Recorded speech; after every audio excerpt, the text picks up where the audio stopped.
All right, looks like we're live. Let's just take a look, see.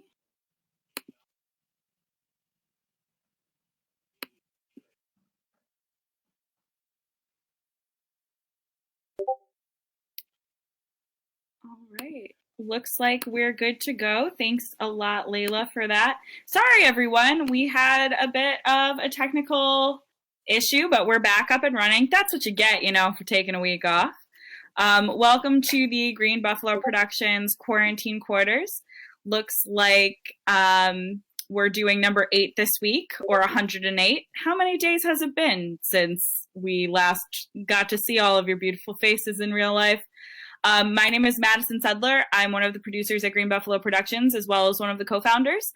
I'm joined today by Ellen Shearer, the other co-founder and other main producer of Green Buffalo Productions, as well as Layla Gentil, our board member. While we're talking about Layla, she is our board member, resident playwright, director, and actor. Basically everything she touches turns to gold. She's really great. We love her a lot. Wouldn't have been able to get through this quarantine without her, so we're so happy that she's joined our team. And then also a big special shout out to our friend Zach Hattrick, director, actor, playwright, and a pretty cool video guy who, without, we would still be having technical difficulties and never be able to have a stream, because he is the one who does all of this technical stuff that Ellen and I do not know how to do. So thank you both so much for joining us every week. Thank you both so much for joining us every show. They're really, really big parts of the Green Buffalo team, and we wouldn't be able to do anything without them. That being said, you can also be part of the Green Buffalo team without having to, put 1,000,000 hours like those two do into it.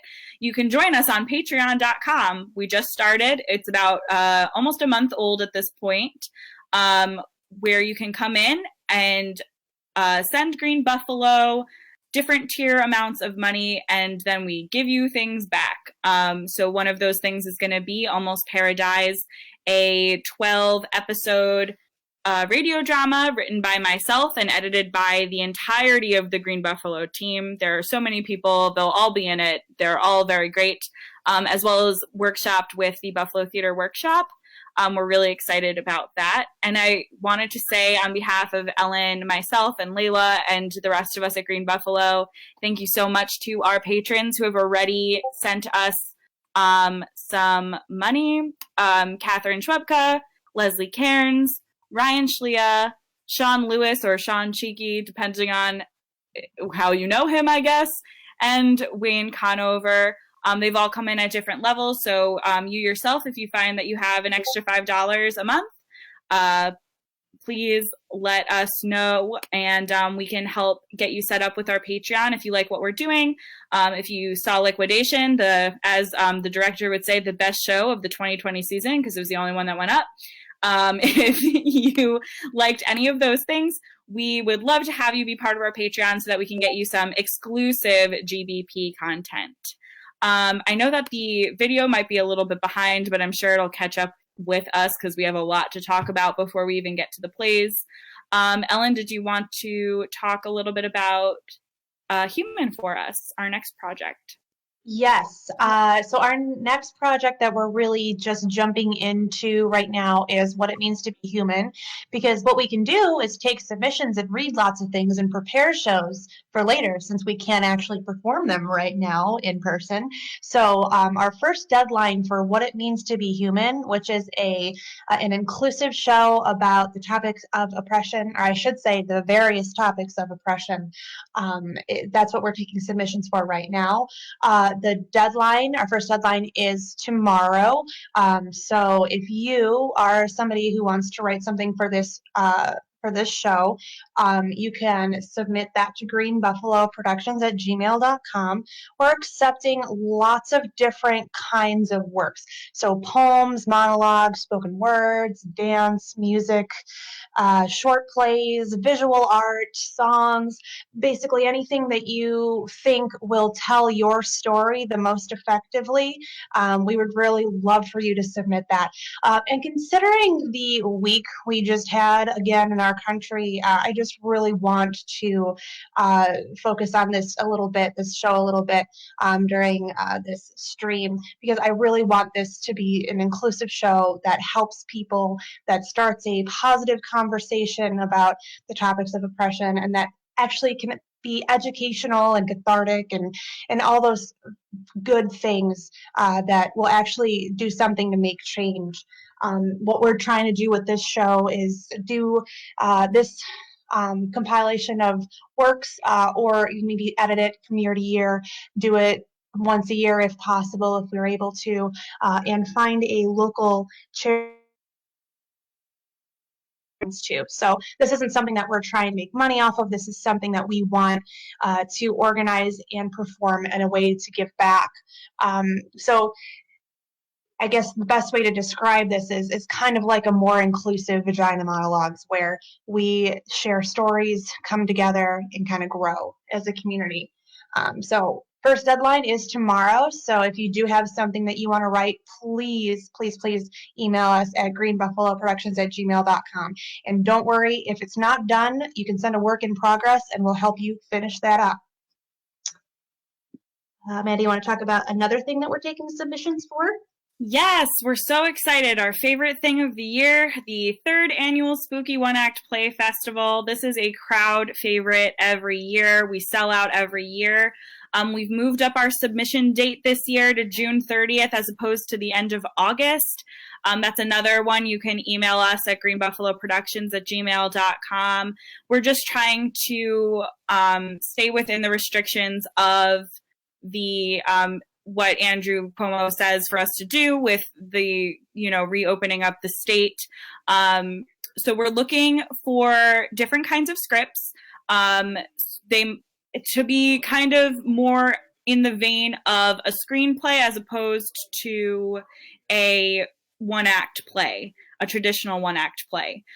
These scripts have a loose Halloween theme or fall theme to them. When we say spooky, that's like a very loose meaning of the word. They can be about fall, Halloween, they can be silly, they can be funny, they can be really dramatic. We like to have a nice mix of things in there every year. All the scripts must be within a 10 to 15 page limit and not include no more than 3 characters. The set requirements must be minimal. They must be able to be filmed with, limited resources. And all the scripts must be submitted to us in a PDF format with a bio, headshot, character descriptions, and script synopsis. All works must be completely original, but feel free to collaborate with others. We just want to make sure that your work isn't published somewhere where we would, be fighting other theater companies for it. We want to make sure that it is completely original, and we do put Western New York artists before anything else. So if you're listening out there, this is a Western New York artist submission opening. There is no limit to how many works you can submit, and all those scripts are due again by the 30th. We will be changing our quarantine quarters prompts to kind of mirror maybe like a spooky play to kind of get our submissions up a little bit more.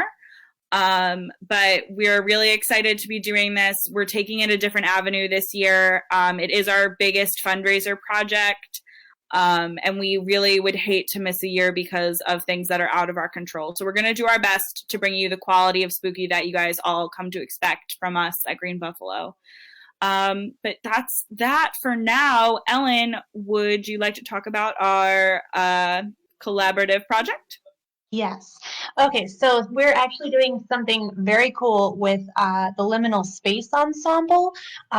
We're creating a concept album about the life of Elbert Hubbard, who was a founder of the Roycroft Project and the Roycroft era. I'm sorry, the word for I'm looking for is the Roycroft arts and craft movement.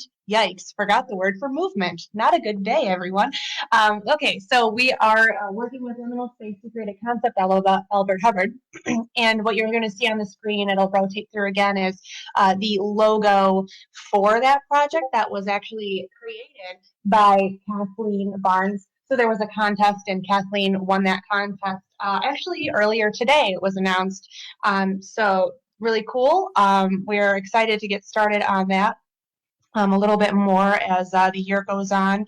It will be Madison, myself, Layla Gentil, Deanna. Oh my gosh, Maddie, help me out. Thank you. And Zach Hattrick, who will be writing for that.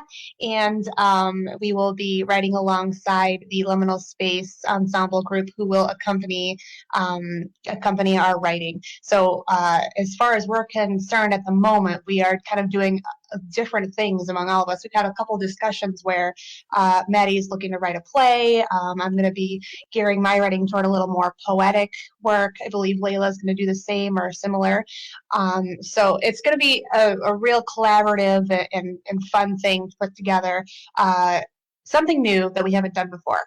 If you wanted to donate to that project, they do have an Indiegogo for it, Liminal Space. It is indiegogo.com/projects/little journeys to the homes of the great. So it's kind of wordy, but I put it up in the slideshow so that you guys can take it down if you are so interested. Layla, do you want to talk about the Buffalo Theater Workshop? Absolutely. So the Buffalo Theater Workshop was started by Emma English, and it is a space for local playwrights of both plays and film to get together and have their works read out loud. We do it once a month. So always submit if you have a full-length play, a short one-act, if you are still working on it and you don't feel like it's absolutely complete, or you have something that you're pretty sure is absolutely done, but you just want a few extra eyes on it. Absolutely consider emailing and submitting to the Buffalo Theater Workshop.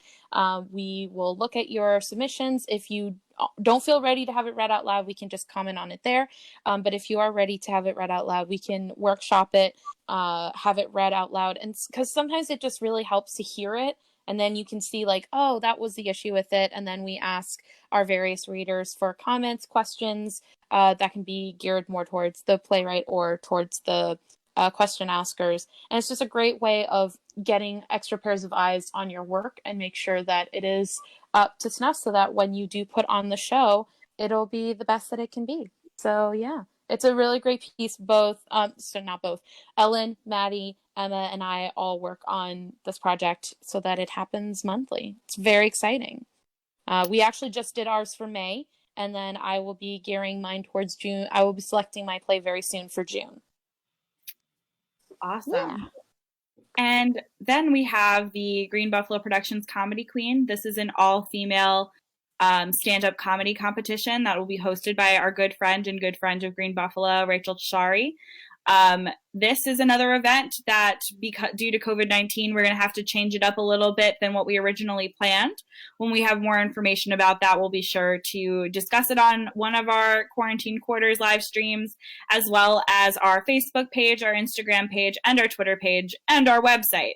So the best way to follow what's going on with Comedy Queen, if there's any slots available, and how an audience member could participate, please follow us on all forms of social media because we're super fun and post fun writing prompts all the time, but also to keep up with us on how we're going to reopen as the state reopens. Layla, you again.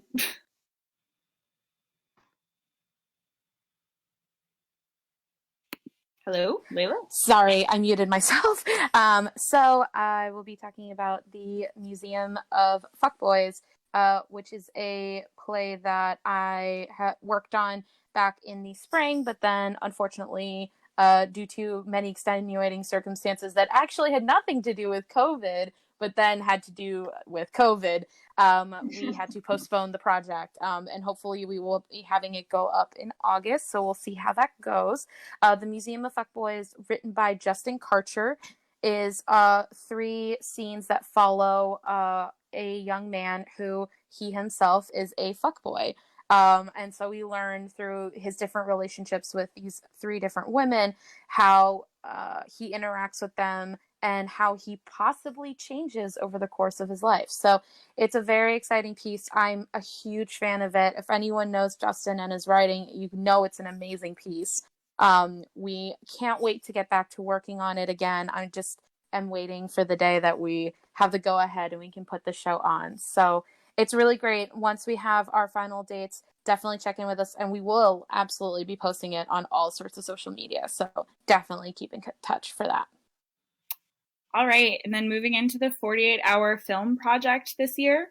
Again, this is another thing that we're waiting to hear from the producers over at the 48-hour film project that are in charge of the Buffalo section of it to see if it's happening. We have registered. We have early registration. If this is something that interests you, if you've ever wanted to work on a film set but didn't really know where to start, we're always happy to accept new people and to teach them new things. You can email us at greenbuffaloproductions@gmail.com to join our team. Last year we had a team of like 25. It was a crazy 2 days, but it was a very fulfilling 2 days, and you walk out with the accomplishment of finishing something big and great. This will actually be like my 5th or 6th time as a writer with the 48-hour film project, as well as my 2nd time as a producer, along with Ellen, our 2nd time as producers. We're really excited about this project, and we can't wait to do it again and not sleep for a weekend. So if any of that or all of that sounds interesting, please email us and let us know that you're interested in working with us. And I just wanted to shout out really quick, thank you so much, Scott Seifritz, for giving us the opportunity to look into Treading Water, a new play by him, full-length comedy that I was supposed to direct, actually was supposed to go up next weekend.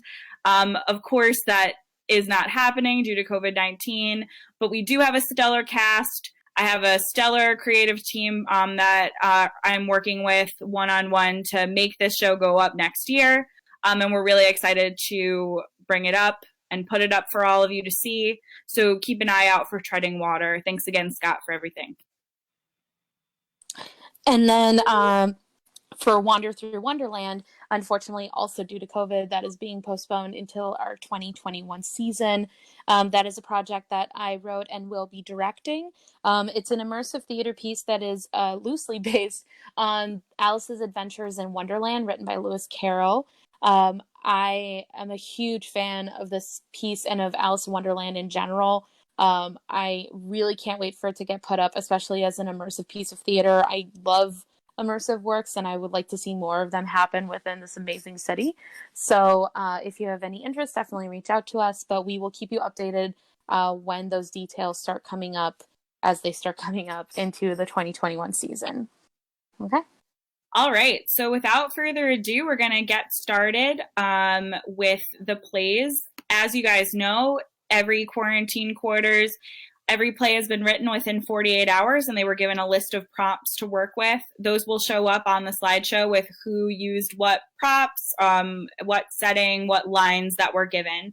If you're interested in writing for the quarantine quarters, please email us, greenbuffaloproductions@gmail.com. Those prompts will be going out today, and those of you who listen through the whole thing will get them at the end of this live reading. Also, just a reminder to take a look at Patreon. We'll be putting that link in the comments really, really soon. But just take a look at it and let us know if you have any questions or problems. Layla and I will be watching the chat as we go. So without any more, introduction stuff, we have Streetstide by Nolan Miles. The 2 characters being played are... Boop, boop, boop. The man will be played by Joe Tenebruso, and then woman will be played by Layla Gentil. Me, Madison, your lovely MC of one of your lovely MCs of the night, will be reading your stage directions. So let me just check and make sure everybody's mic is on. Perfect. We will get started then. Lights up on a young man sitting on a curb. Next to him is a cardboard box laying on its side, closed. Within a glance, the audience should be able to tell that the box is a makeshift home. The man sits, listening to music on a Walkman with one earbud in his eyes closed. He is singing Up Where We Belong. The road is long. Woman enters, inching closer. There are mountains No way.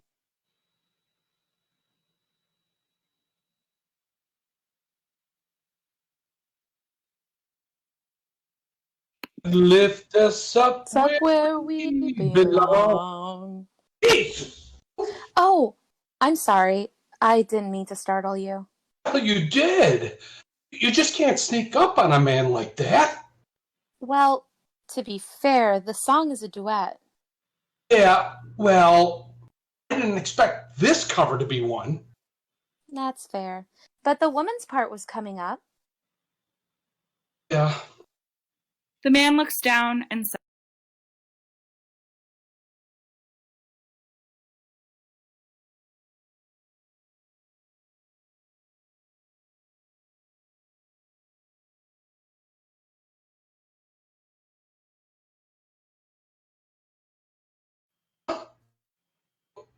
Well, if you want to sing a duet, could you at least toss some change my way? I'm sorry. I don't have any money either. What are you doing here? I just wanted to talk, I suppose. the woman sits down next to the man on the curb. He scooches a little away from her. There is a silence. So, how are you holding up? I mean, with life. Well, I'm homeless. That's one thing. Damn. Life's got you down then. Stupid question, but I gotta ask. I'm sorry, you gotta? Are you like an impromptu therapist or something? What is this? No, nothing like that. But I suppose you could say it's my job to find people and guide them, I suppose. Okay. So, living in a box. At what age? How old are you? 19? Yes, 19.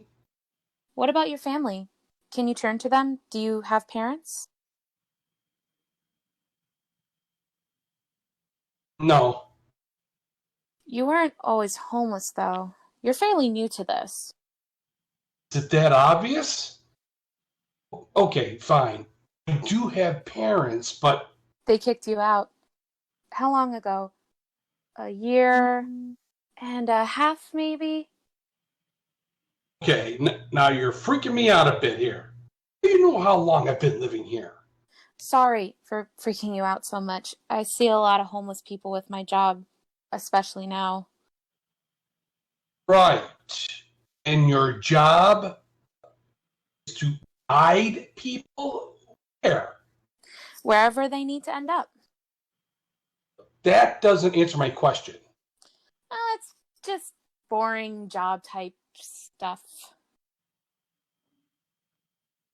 So, you don't live in this box alone, do you?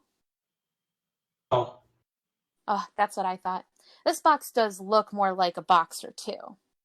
She puts her hand on the lid or the door, looking to the man for approval. He gestures to go ahead, and she opens the door and peeks inside. Much roomier than it looks. And one blanket. She closes the door. So you're living in the box with someone close. well, it was. And they're not around anymore, right? The last time I saw him shaking, and I brought him into the hospital. He wouldn't let me see him. I'm sorry. Oh, no, it's fine. The same thing's probably going to happen to me, too.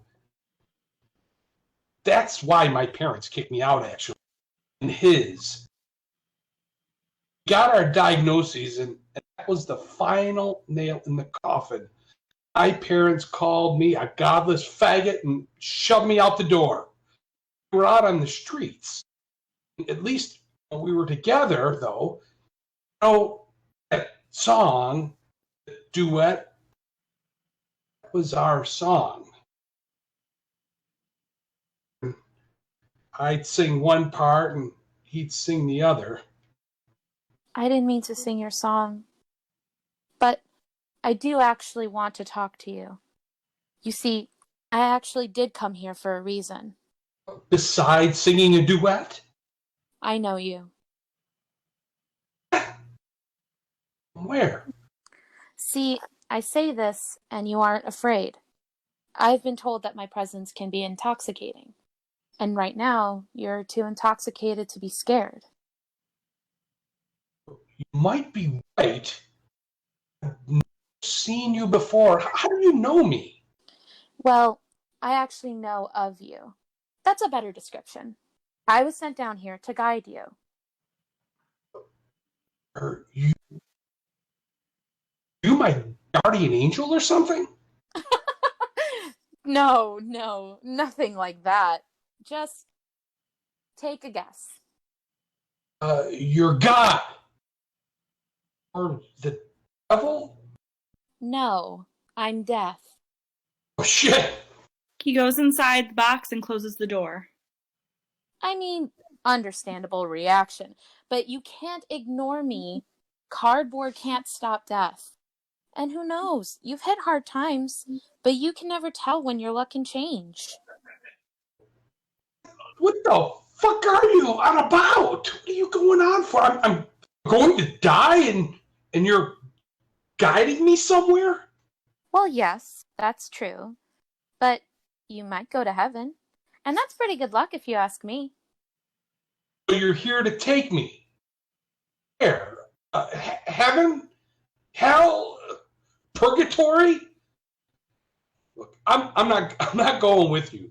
So just leave me here to sit in my box until the end of time. I'm here to take you to the gates of heaven. It's not really my decision if they let you in or not. But you can come with me, and I can guide you over to where the dead folks are. Or you can try and find it yourself. And spoilers, it's pretty hard. People have refused to come with me before. That's how you get ghosts. There's a pause. The man peeks out of his cardboard box. The woman gives a soft smile.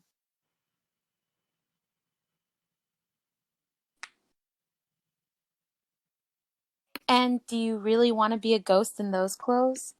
They haven't been washed in a while, and you can still smell as a ghost.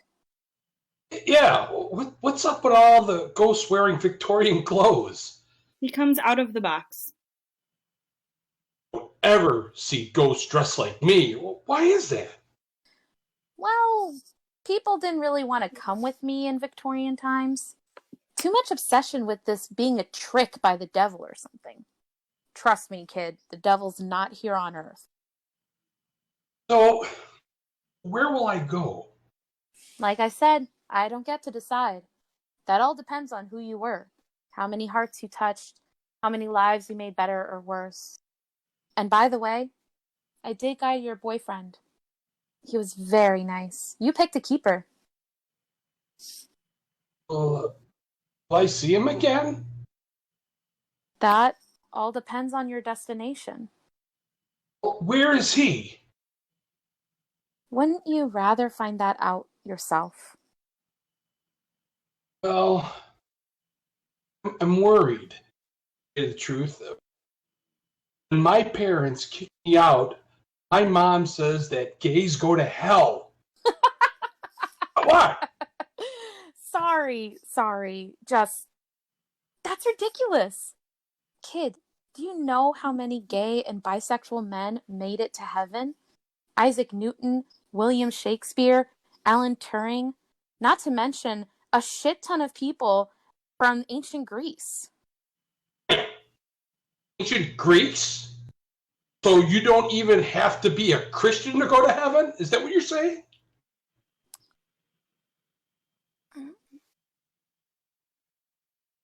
Sorry, I'm having some issues. That's okay. God.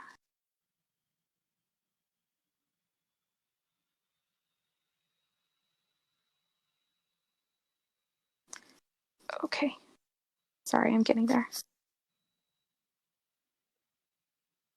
Honey, making that a requirement would be kind of unfair, wouldn't it?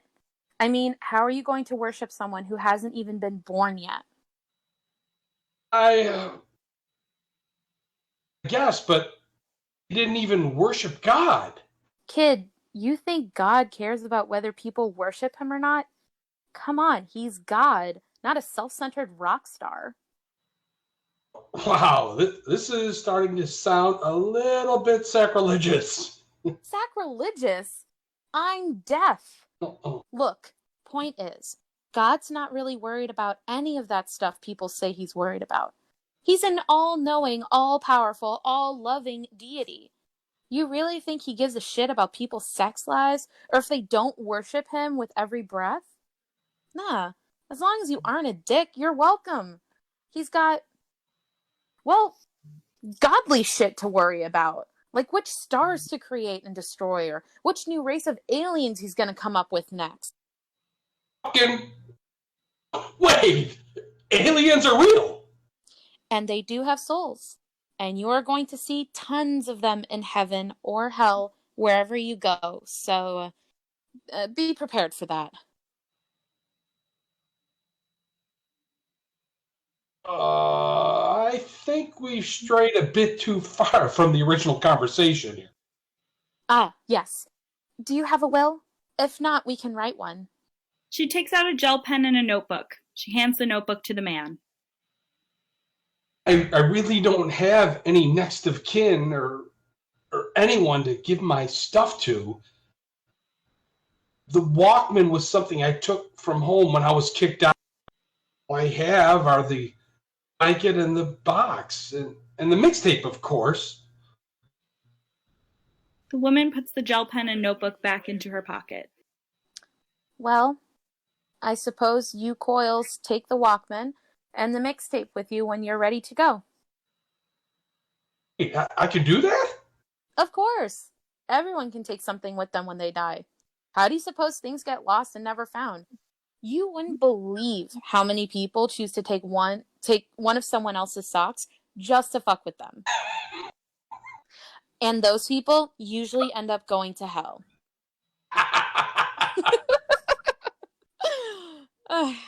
Any requests before we go? Oh, man. The man begins to tear up. Oh, honey, what's wrong? I'm just a bit scared, that's all. That's natural. Everyone gets scared when it's their time to go. Can you stay with me while they decide to let me in or not?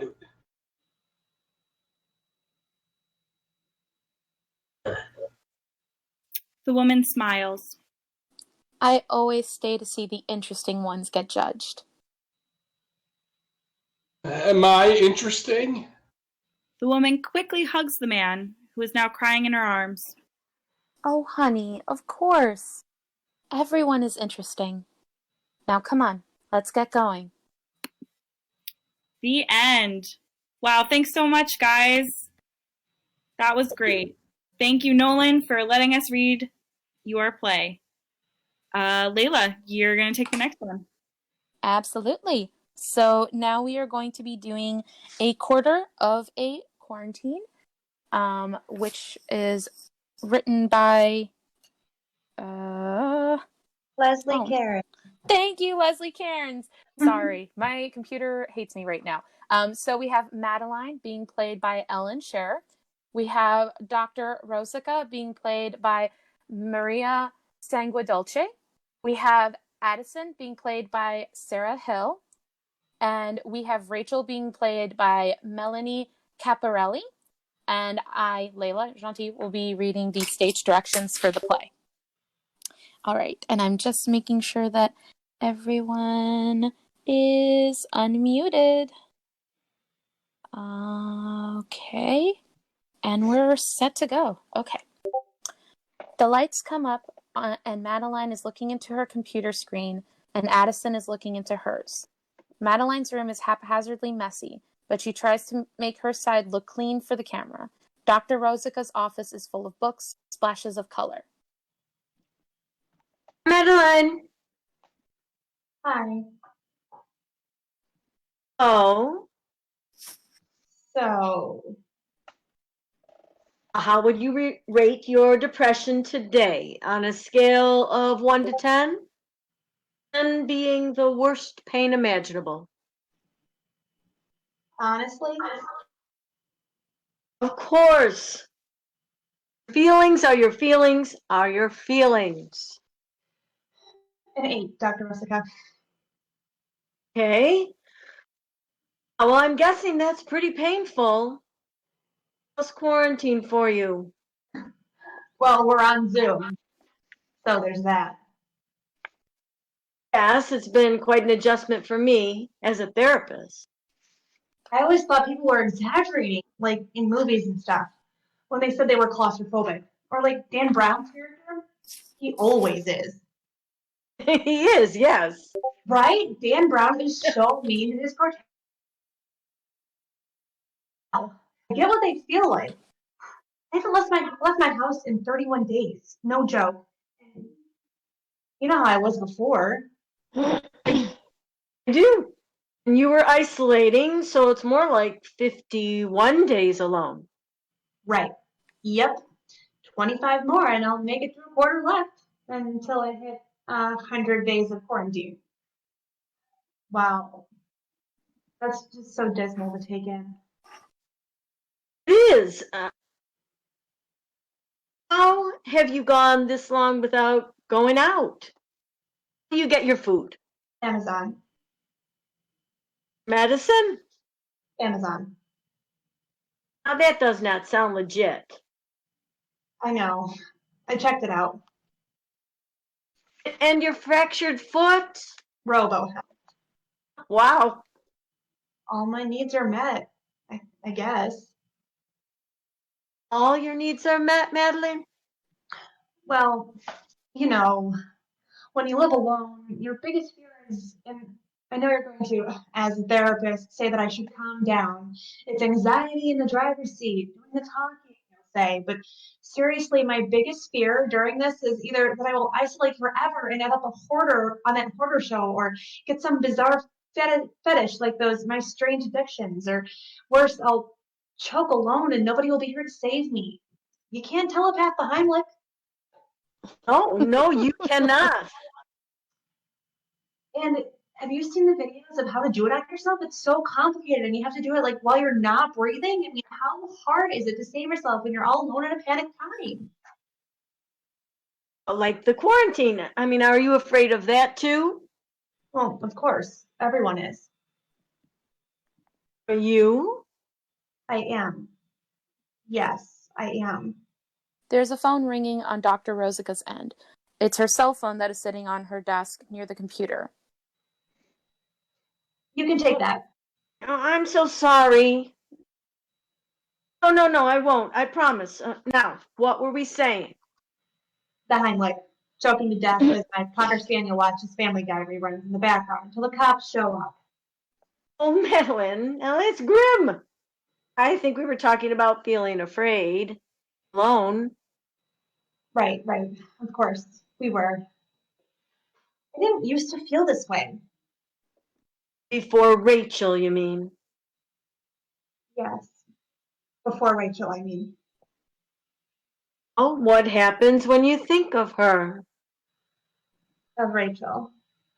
Of Rachel? Sad. So sad. It was her birthday a few days ago, and I'm stuck in my same four walls. I can't leave the house, and the phone is just sitting there. And I have Zoom and Google Duo and Snapchat and Insta and Skype and all those other things that have bloomed in quarantine. And I know I can't use any of them to reach out to her. Why not? She'd be angry, or maybe I'm not ready. Why don't you draw up a memory of Rachel? Okay. I'm scared. It's okay. Just let the phonograph play, taking you back another time. Lights go dark. When the lights return, the stage is set differently. No more office. Instead, there is a field, and Rachel and a slightly younger Madeline are sitting there picking dandelions. It's a memory that Madeline is conjuring up. At the top of stage right, Dr. Rosica watches unseen. What's she thinking about? That boy, Ethan Frome? He's a book, Rachel. Oh, right. I'm impressed. You're what? 15? 16. 16. Sorry. Oh, sister, dear. I'm so impressed that you're in love already and with a guy like Axel and from another school. I know. Axel like the part of a car. Rummaging gotta through show her you something. purse. I gotta show you something. I wonder what you have in that huge bag of yours. Do you really think you're in love? I don't know. I don't think so. I want to be around him all the time, and over time we've grown closer and closer. He takes great care of me. Does he go slow? He does. We only do things when I'm ready. And the guys at my school, well, there's no comparison to Axel. A Finds fake what she ID. needs in her bag. A fake ID. Look, it says I'm 25. Rachel. Don't tell my mom. God, I would never. She'd kill you. Your secret is safe here. Rachel, what does love feel like? You've never felt in love?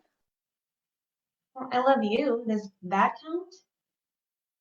No, not really. I liked Liliana, but not love. You're not even 25 yet. I am. Seriously, Madeline, you haven't even lived a quarter of a century. You'll be just fine. Fair point. Fair point. What a twist. I was not expecting that. Well, love is like watching a zombie movie, even though you never have. Someone eating your bacon and they eat your eggs, and swapping breakfasts just becomes a thing. It's kissing under moonlight, fireworks, beach, or even just at home, and it's just feeling like champagne bubbles. Or how I imagine speeding down the road feels like, with your arms stretched out in a convertible. Just that feeling that you can't quite pin down, but the feeling you want to feel anytime you get in that car. Wow. You're only here a week, which is enough time to get ice cream at our place, but you probably won't be here for the family cookout. I won't. I'm sorry. AmeriCorps is calling my name. I'll miss you, you know. You're the one I would want to be with in an apocalypse. Same. But I get to bring a dog as my plus one. Now I'll bring my plus one. There are dandelions where you're going, right? She grabs one and picks it up, begins to peel the petals. Yes. Am I going to planet Earth? It's the desert, so I didn't know. Arizona's a desert. Anyways, when you get a panic attack, why don't you grab one of these flowers and pull the petals instead? Think of me, us, and then you can come back. Okay. So, anyways, I was talking about something with my friend. Madeline all of a sudden stands up and walks away from Rachel, crying. Rachel walks off stage. No, stop it. The scene changes back to the office. The memory is gone. I can't look at that memory anymore. Grabs a tissue. That sucked. Madeline, I'm sorry. I wish I could hug from across the. And see, we talked about quarantine back then and we had no idea. None. Maybe she didn't understand anything about love either. She sounded pretty wise to me, especially for a 16-year-old. Yeah. I just miss her so much and What's a phonograph? Don't know? It repurposes sound, like a record player. Huh. Indeed. Can I tell you something utterly embarrassing? Of course you can, Madeline. I'm too sad to wear pants. Rachel would be disgusted if she saw me. On Zoom, you can't tell, but I wear a button-up shirt and I pull my hair up in a clip in a bar and wear pajamas every day. Once we hang up, after this hour, I go back into pajamas, back into bed. And I just remember her. Memories like the one I told you. Rachel was my sister and she's lost. What if she's just gone for now? Gone for now.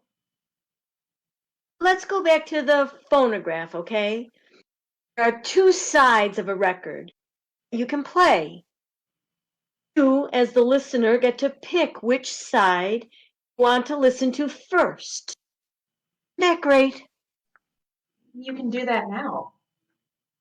True, on an iPad or something, but there's something about two sides of a disc. You only have two sides to choose, not endless choices. They both exist together in some way. They have meaning to one another. You follow? I think so. Do you think Rachel and I are two sides of a desk that will always mean something to one another, mushed in some way? I do. And I think that part is very sad because you can't forget her or her love for Axel or how she told you to pick dandelions in the desert. You can choose which side to hear first, and you play the tape. Okay, now I'm lost, Dr. Rexo. Then you look at the memory of you and Rachel in the dandelion field. You can focus on the sad parts when we need to cry and to feel, like you just did. When it gets unbearable, you want to walk out and push down the flowers. You can flip over the memory and listen to the side of you that loves her and always will. I can picture the happy parts, even if I'm sad. Exactly. Green grass was there, right? And what else? The way Rachel describes balls and convertibles. When I see one now, I tear up. And her hair is always in this funny scrunchie she's wearing, and she smiles in this way that is so sweet, so genuinely sweet, like puppy dog innocent sweet. In that way, she was the best sister that could be. Even though you aren't blood, it's like you did that peck with the two fingers. You opened yourself up, pricked your finger, showed who you were. She did too. You mesh the two together and you'll always be together somehow. But you may not be close sisters anymore, and that's hard. That's why I wanted to hug you. Damn quarantine. First the phone, now this. Being home, it's my small rebellion. I have a phone near me to check on loved ones during the workday instead of shutting it off all day. You know, swearing every fucking once in a while with my clients. Time for fucking Rosica. Now I got you to smile for the first time. All hail the beloved phonograph. Well, now what do you think? Just then, a young girl rushes into the room holding her mom's lipstick. Listen, the client. Is that my lipstick? Whoops! Hi, patient person. I hope your heart heals soon. And yeah, can I borrow it? It would go perfect with my Insta look. Insta what? The background, Mom. The background. It goes with the background in the kitchen. I didn't know our kitchen had an aesthetic. Minus being white. Exactly. I can wear my most dramatic. Now just give it to me. Ugh, fine. Can I wear my plum lip stain? Or is that just too trendy for you, Mom? Gosh. You sure you can't do this stuff in your own office? No offense. She's just bringing down my followers every single day. I don't want to be at zero. I'd be so alone. None taken. Nice to meet you. Same. Bye, Mom. Sorry, Mom. I'm sorry about that. She seems amazing. I didn't know you had a daughter. I didn't know much about you at all, really. Yes, she's a girl. Wow. What's she like? A little like Rachel, actually. The sound of it. Funky and full of life. At times.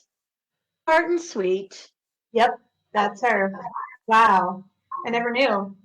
I'm glad that this quarantine happened and she barged in. You know that I have a daughter. Glad you can learn and get a step closer to me. Can I ask you something? We only have about a quarter of an hour left. Quarter of a quarantine session. Weird to say. Weird. Listen, you hold this for me. What I'm about to say, I care about you.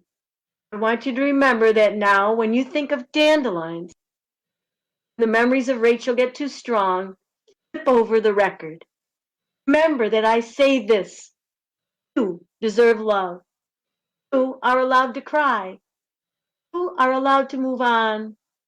You are allowed to remember love is defined by putting your arms towards the sky while driving. Dr. Rosa, I'm sorry. I'm tearing up. Can you hold this every moment? Yes. Every quarter second. Every quarter second until the end of quarantine. There's hope for you yet. Till next time, Madeline. The Zoom call ends. Madeline picks up a bright yellow flower that's been sitting on her desk, holds it to her chest. I know what love feels like now. It's a memory lane of dandelion fields on both sides. It's an automatic beginning of one side of the photograph, but when it's ready to be heard, flipping into the other side. Lights go down. End of play. Thank you all so much. That was so beautiful. If you guys like these plays, what we've been doing so far, anything that GBP is doing, please consider joining us as a Patreon. We have our Patreon information that is in the chat below or next to the video, depending on how you're watching it. But definitely please consider supporting us. It definitely helps us long term. But yeah, now we're going to move on to the next play for tonight. And that is Sunshine and Strawberries by Kelly Booth. Here are the characters. Gray will be played by Frank Fasano III. Shelley will be played by Sarah Hill. Jason, Michael Flanagan. Are we sticking with Michael? Michael's listening, right? Michael's listening. It's Nick Edwards. I invited Nick him. Edwards. Yay! Yay! Right, because we invited him this time. I'll be doing the stage directions. This is Ellen talking to you now. That is it. All right, let me just pull this up. Is everybody unmuted here? Looks like we're all set there. We're okay.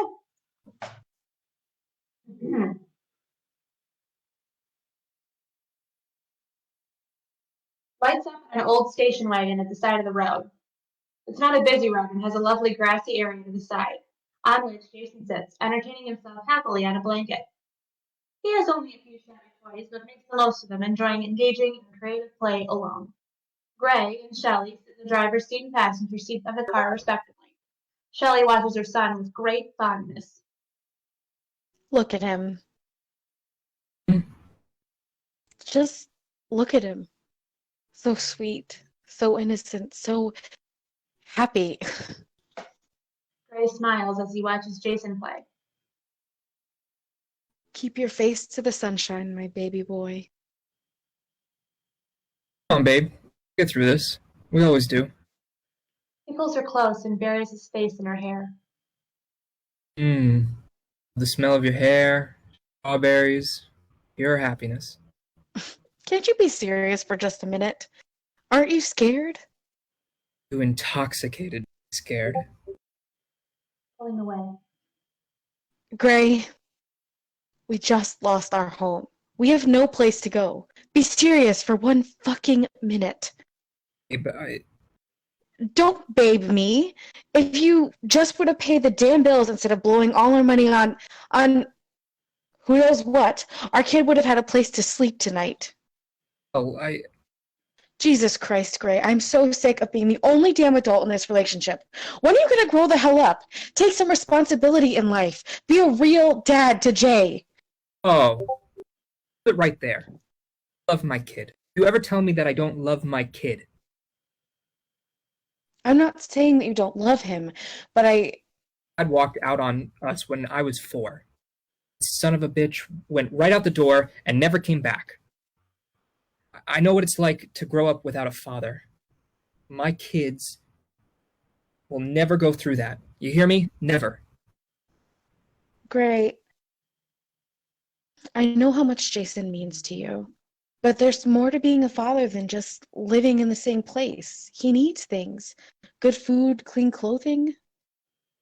Kid never goes hungry. When was the last time you were able to give him more than that? New clothes, ones that fit, food that's healthy, not just filling, a trip to the dentist. Gray, I understand how you grew up, but we need better than that for our boy. He deserves better. My mama, God rest her soul, did everything she could for me. I'm not saying she didn't, but Sacrificed everything. Everything so that I had a shirt on my back and food on my plate. Don't you ever say nothing about her. Without her, I'd be dead a long time ago. That woman saved me. Hear me? Damn it, Shell.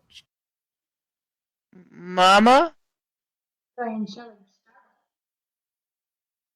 hey, baby, what's the matter? You and Daddy yelling. No, baby, no. We were just, We did because, man, we're planning our next adventure. Where do you want to go? Sky's the limit. Ooh, can we go see Zeebies? Please? The zebras? You want to go to the zoo, baby? Yes, please. Zoo!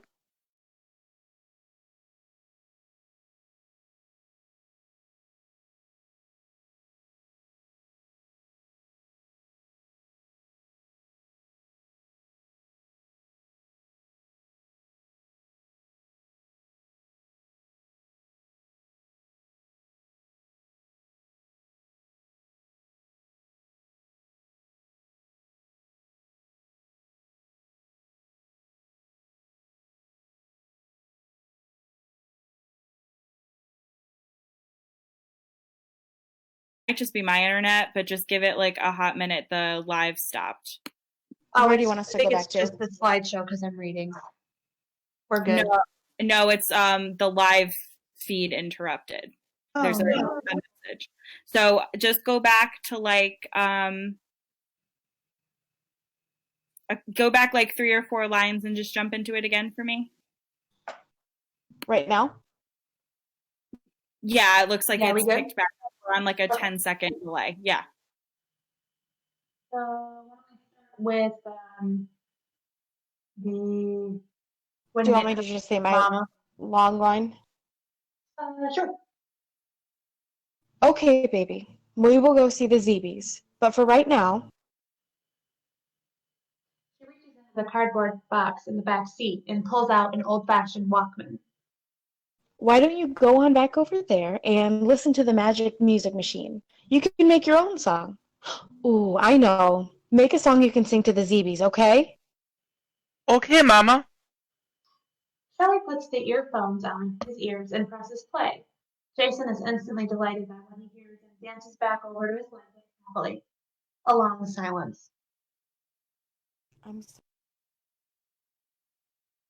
Babe, I'm sorry. Always right. I gotta do better. It eats me up inside that I can't give you everything you need. Baby, look at me. Look at me. Everything I need is right here. Not. Everything. You and Jason, you are my everything. I love you. Love you too, baby girl. Gray embraces her and holds her for a long moment. God took pity on this stupid son of a pup. Give me you. Yes, he did. A long beat. So, where do we go from here? Well, you give your pops a call and No. No, no way. it's just alone, babe, and until we get back on our feet. Not a chance. I'm not giving him one more thing to hang over us. No, Gray, not this time. Want a roof over your kid's head? You don't want to call your own father to get it? That's low, Gray. He has the money. Jesus, Shelley, No. I'm not standing there in front of him while he laughs his snide laugh and tells me what a waste I am, we are, and makes a big show of how he's saving us yet again. No, Gray. I'll pick up more shifts at the diner if I have to, but I'm not facing that awful man. What are you going to do with Jay when you're working those extra shifts? I've got my own hours I'm putting, and God forbid you are inconvenienced. You, the one who got us here in the first place. I don't know. Take him with me, I guess. Righty then. You could always ask Lou for an advance on your paycheck, just to get us settled. I could get my sister to watch Jay and pick up some extra hours, and we'd be able to pay him back in no time. I already thought of that. No go. After the last time, he said never again. Abe, I gotta come up with something else. Well, your turn. I'm fresh out of ideas, and it's going to be dinner time soon, and we need to make sure Jay has something to eat. I told you my idea. And I told you that isn't going to happen. Time to move on and think of something else. What you need to do is make a damn phone call. Gray! Drop it. It's over. Shit. You get us into this mess, and I'm the one expected to crawl back home to get us out. I'm sick of it, Gray. You need to get it together and grow the hell up. You have responsibilities. It's time to rise up and handle them like a real man. You better watch your mouth. I'm more of a real man than any other you've ever seen. Then why the fuck are we sitting in a car on the side of the road? Everything we own in 3 cardboard boxes. Hungry, tired, and homeless. A real man provides for his family. A real man? Shut the fuck up! He gets out of the car and walks to the front, fighting to maintain control of his anger. Shelley remains in the front of the car and buries her head in her hands. There's a long silence as both adults cool down and reevaluate. Eventually, Shelley exits the car and walks up to Gray. She slides her arm around his waist and rests her head on his back. They remain like that for a time, each just accepting each other's presence. I'm sorry.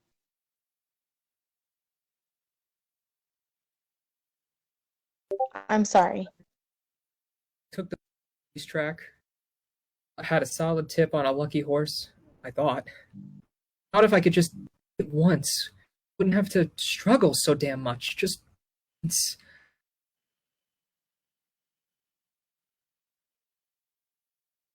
Sorry. He turns around and wraps around her. I'll do whatever it takes. Please don't leave me. Please. Oh, baby. I'll never leave you. I know you meant well. I know. It was going so good, and then... Luck can change. I know. Close. So close to making all of our dreams come true. A little house with a picket fence. A horse for Jason. And you sitting in the sunshine and relaxing. Not having to work so damn hard all the time. We'll get there. We will. It'll just take a little longer, that's all. I'm a very lucky man.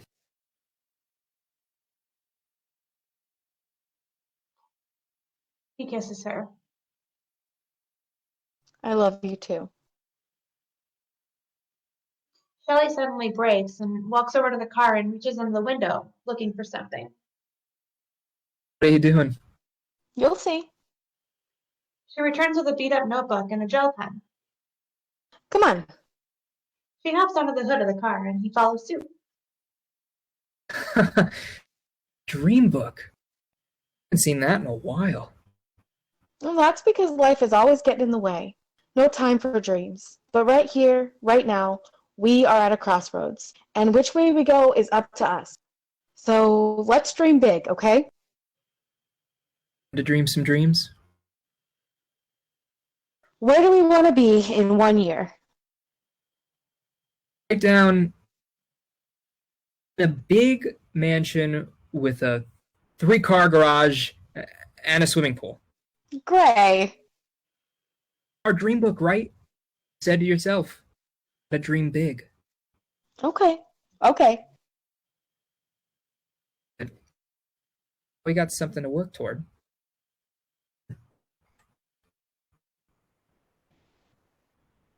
What?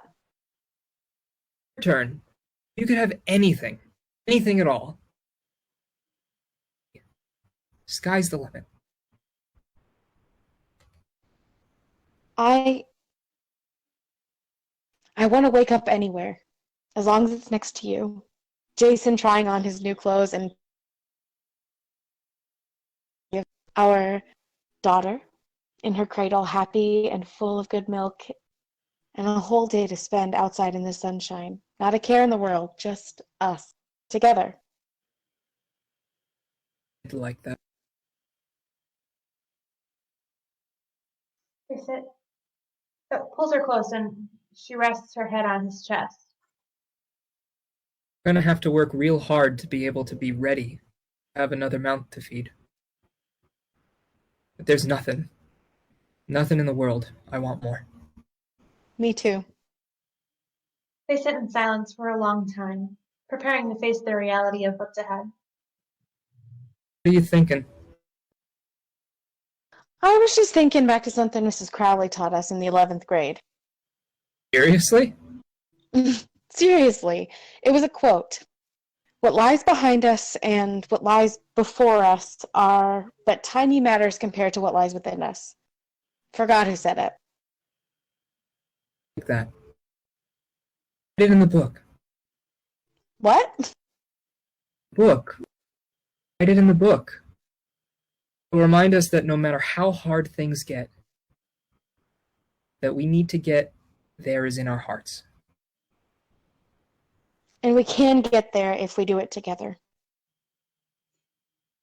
Gray tightens his arm around Shelley and watches her as she writes it in the book. There. Sun's going down. It'll be time for my shift. I know. Tightens her arms around him. Just want to enjoy this as long as I can. They sit in silence a while longer. On your way in, why don't you drop us at the diner? I can get Jay some supper, and I'll talk to Mac about picking up some more hours. Sounds good. I'll talk to Lou tonight, too. And I'll call my sister and see if she can help out with Jay. Be great. He turns her face so he can look in her eyes. Thank you. We can do this, but only if we do it together. Jason returns from the blanket. Mama, I'm hungry. Oh, I know, baby, I know. We're gonna go get some supper in just a few minutes, okay? Hey, I have an idea. Why don't you come up here with us, big man? Gray picks up Jason and swings him up next to Shelley on the car. Then he reaches into the window of the car and pulls something out of a box. He returns to the hood of the car and they sit with Jason between them. Look what I've got here. Bubbles! Yes, bubbles. These ain't just any old bubbles. Each bubble carries a wish, straight up to God. Gray closes his eyes, blows a stream of bubbles, and Jason is spellbound. Ooh, bubbles. Close your eyes. Make a wish. Don't tell us your wish. Your bubbles straight up to the sky. Gray dips the bubble wand and holds it to Jason's mouth. Jason blows a stream of bubbles and smiles and laughs. Wow, that was just way too many bubbles to be just one wish. A man dreams big. Lots of wishes. Lots of goals. Do something in this world, Jay. Don't you ever forget it. Okay.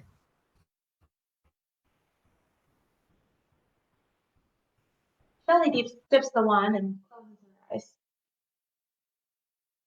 I wish that every moment for the rest of our lives could be as wonderful as this. Will, Mama.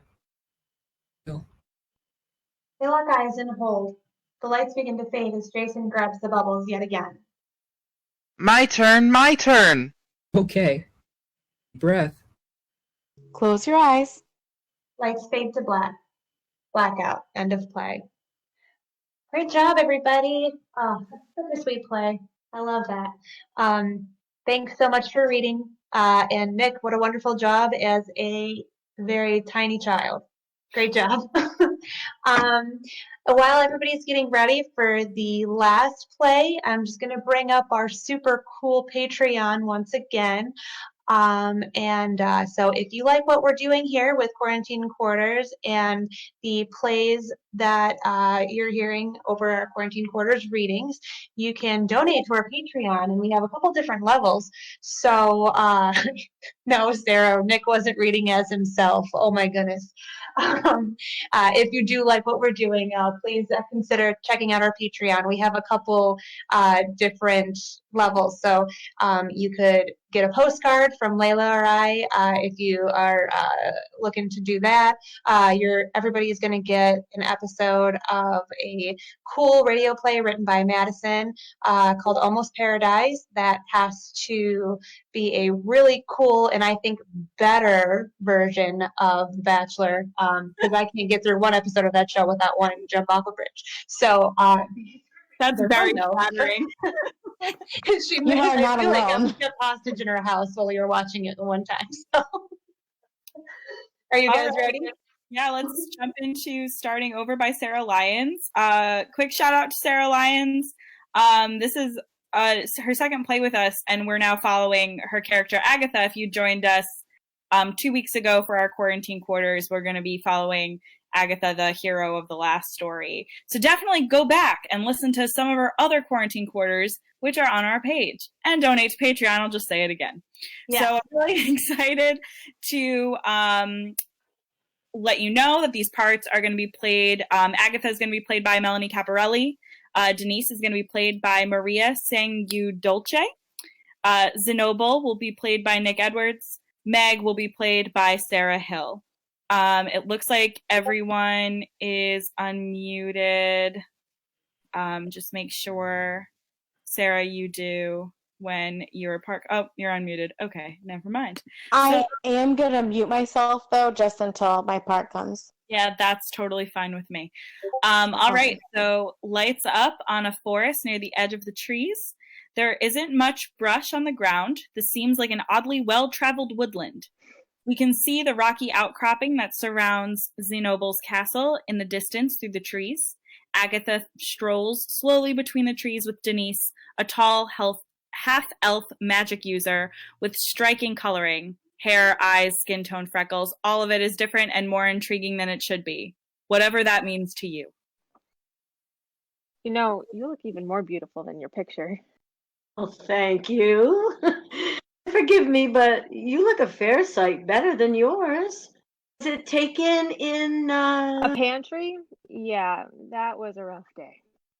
Well, I appreciate your candor. It's a rare quality these days. They look around. A raven flies past. So, what made you decide to start dating online? Oh, yes. New friends of mine said I should put myself out there. Hey, you think we took it too literally? She looks at the surrounding of trees. But what about you? What made you want to go online? A girl as pretty as you, I can't imagine you're struggling to find someone. Denise lets out a slightly nervous chuckle.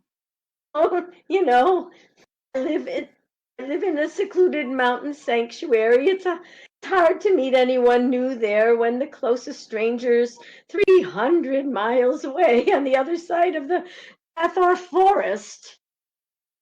Yeah, I'm really sorry I couldn't meet closer to you. I'm kind of new here, and I'm an adventurer by trade, easily distracted by a side quest. I was worried I'd get lost and arrive a week late. Well, aren't adventurers supposed to be great at orienteering? Denise's light jab hit Agatha harder than she intended. I'm not sure.